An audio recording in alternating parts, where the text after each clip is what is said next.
Uy! Uy! Tangki hub.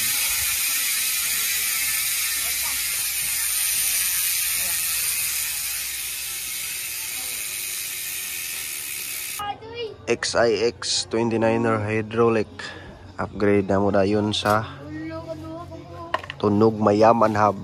So kitang tanga mo ito bangga naman yung Boss Onyol. Ini haramin na ng tanga ni.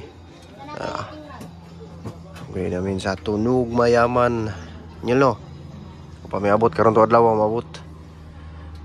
Size 29 naka-lock out. Then ang stock is 1/9. So, moto larga bola ni among tiwaso ni.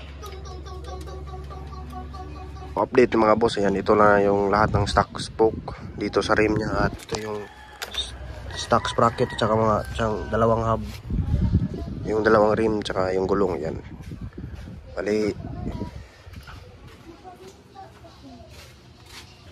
So yan, ito yung ating gagamitin na RD A7 na L2 dito sa ating modified na bike. May free pa na ang tawag dito, ang adapter. Then shifter A7 L2, then sprocket 10 speed, then 42 tit, tingka din na. Ayan, XIX to. Modified yung nakatangki hub, tas spoke, oil slick, front and back. Yun lang yung in-upgrade ko dito. At saka dito group set. Yan. Yan. Naka 10 speed, 42 tit. Yes, so kakabit natin tangke. Paka. Yes. Ito yung frame natin.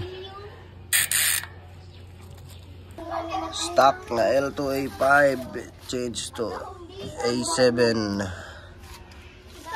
Tangke hub 10 speed, 42 tit. Upgrade XIX. So yan, nakatono ng ating 10 speed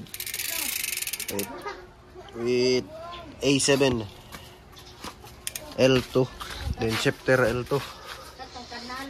Yan, A7 din. Tangke hub. Sound check. Boylo nyol. Boylo sa nyol. Ipa nyol. Uskin nyol. Ipa. Disipan nyol. Oke, buhi. Tangki hub.